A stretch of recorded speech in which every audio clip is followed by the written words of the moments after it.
우리가 오늘 53절부터 65절까지 말씀을 쭉 읽어 내려갔습니다.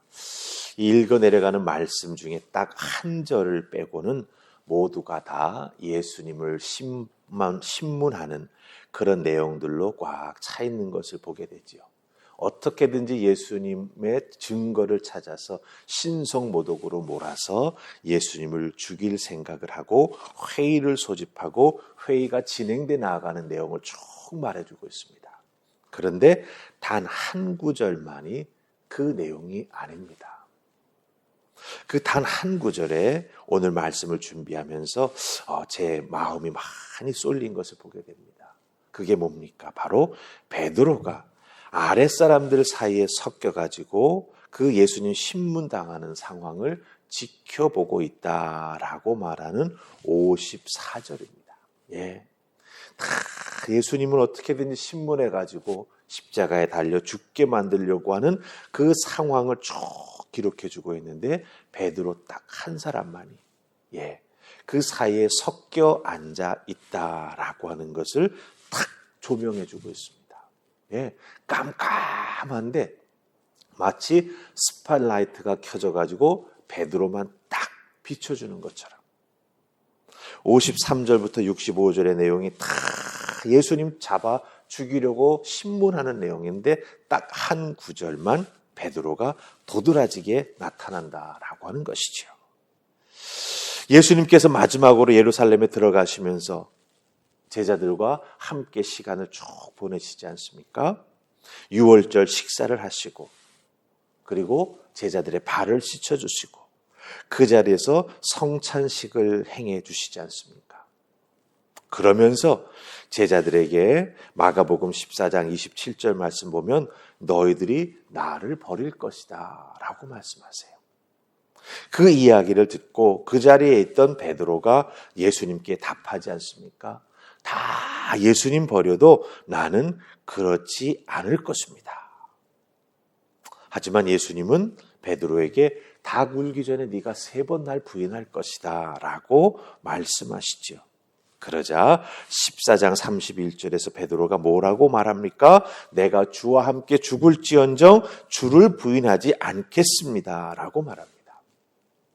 예수님 잡아가려고 사람들이 몰려왔을 때 마가복음 14장 47절에는 칼을 빼서 제사장의 종의 귀를 자른 사람이 있었다라고 기록합니다. 요한복음 18장 40절을 보면은 베드로가 그 칼을 뽑아서 귀를 자른 사람이라고 분명히 기록해주고 있는 것을 보게 됩니다. 그러니까 예수님과 마지막 유월절 식사를 행하는 그 어간에 참 많은 일이 일어났습니다.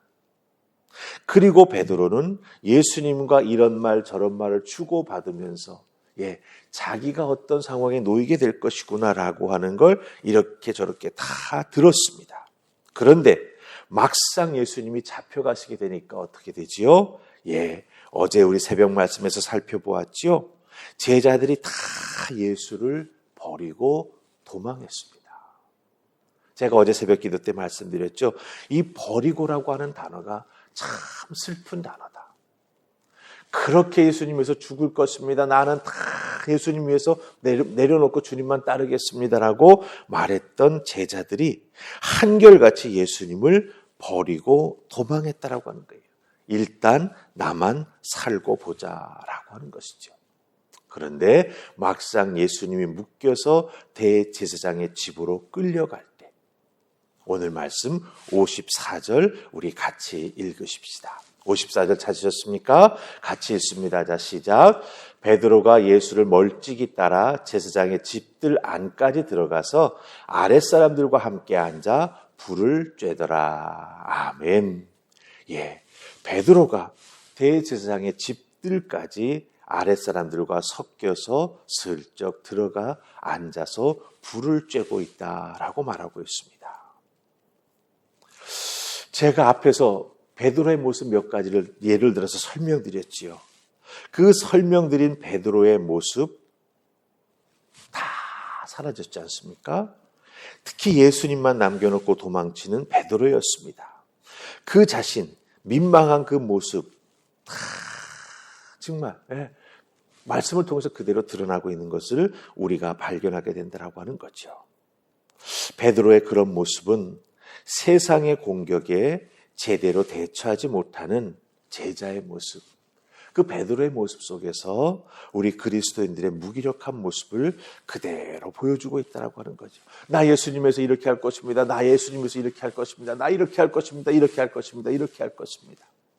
수도 없이 이렇게 할 것입니다를 우리들을 반복하면서 여기까지 신앙생활에 왔습니다.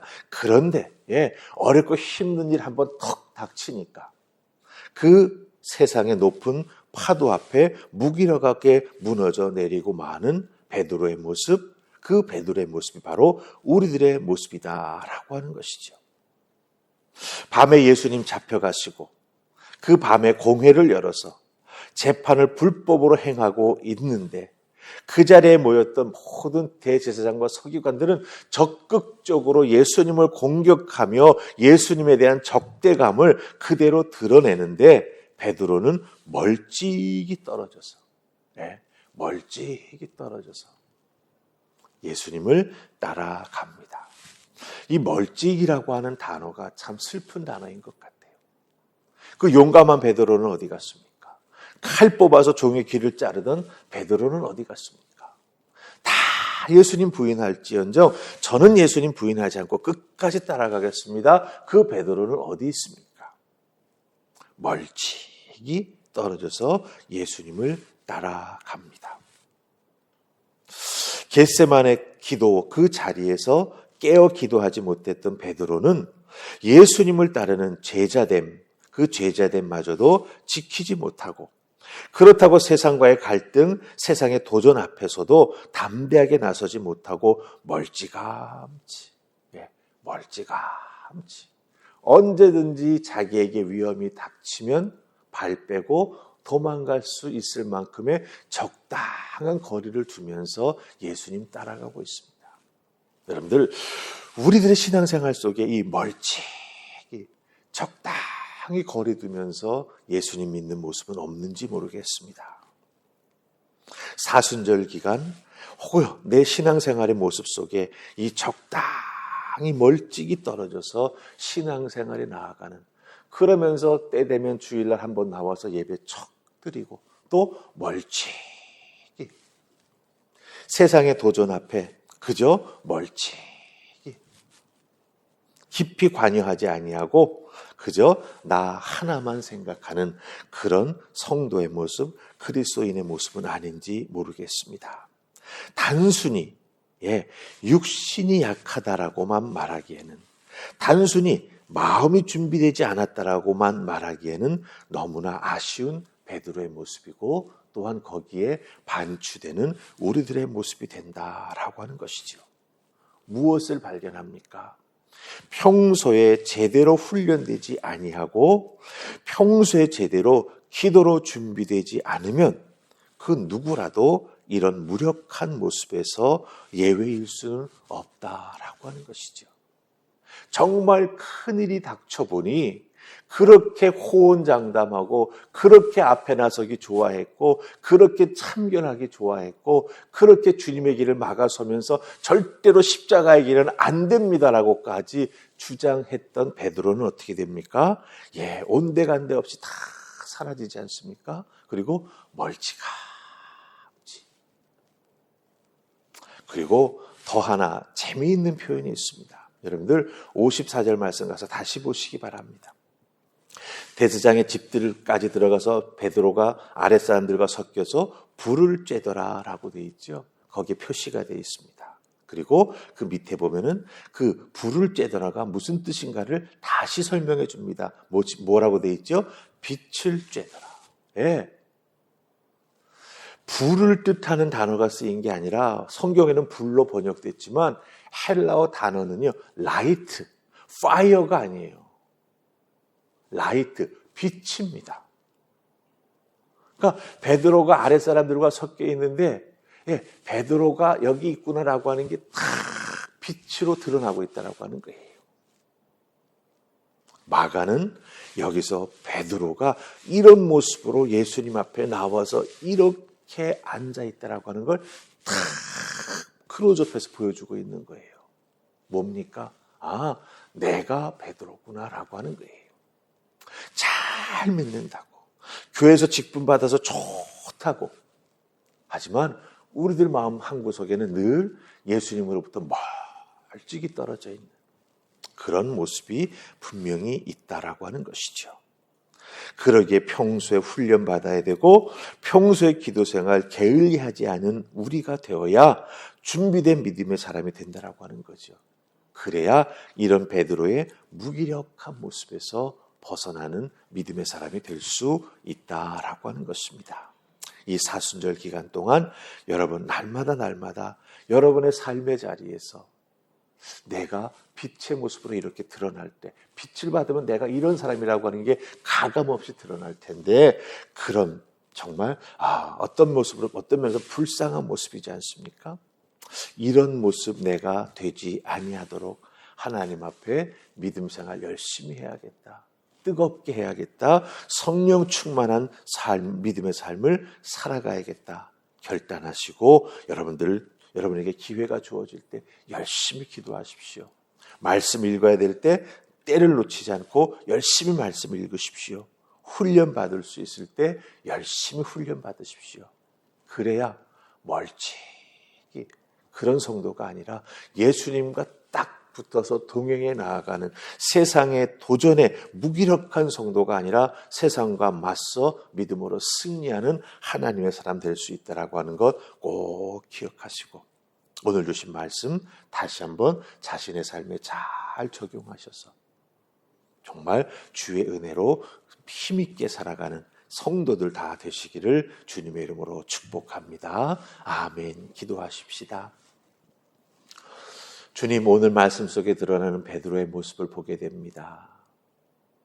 예수님을 멀찍이 따라가는, 그럼에도 그런 베드로의 모습은 빛이 비추어서 온전히 다 드러나는 것을 발견합니다. 섞여 앉아 있기에 숨어 있는 것 같지만 숨어 있는 것이 아니라 오히려 베드로의 연약함과 베드로의 부족함이 있는 그대로 다 드러납니다. 우리들의 신앙생활 속에 혹 이런 모습은 없는지 돌아보게 하여 주시옵소서. 나를 드러낼 때, 또 다른 사람들 앞에서 나를 자랑할 때는 베드로처럼 자신만만하다가 주님을 위해 선신해야 되고 주님을 위해서 희생해야 되고 주님 때문에 내가 고난받아야 될 때는 사라져버리고 멀찌감치 그저 명목만 유지하는 그리스도인은 아닌가 돌아보게 하여 주시옵소서. 이런 불쌍한 성도가 되지 않도록 주여 도우시고, 주님을 따라 신앙생활에 나아가며 뜨겁게 열심히, 때로는 용감하게, 때로는 내가 손해본다 할지라도 주님 한 분만 의지하며 따라 나아가는 귀한 믿음의 사람들 다 될 수 있도록 축복하여 주시옵소서. 이 사순절 기간 동안 다시 한번 나의 믿음의 모습 돌아보게 하시고 성령 충만한 믿음의 삶 살아가 세상 앞에서 담대한 믿음의 사람으로 승리케 하여 주시옵소서. 감사하옵고 예수님 이름으로 기도하옵나이다. 아멘.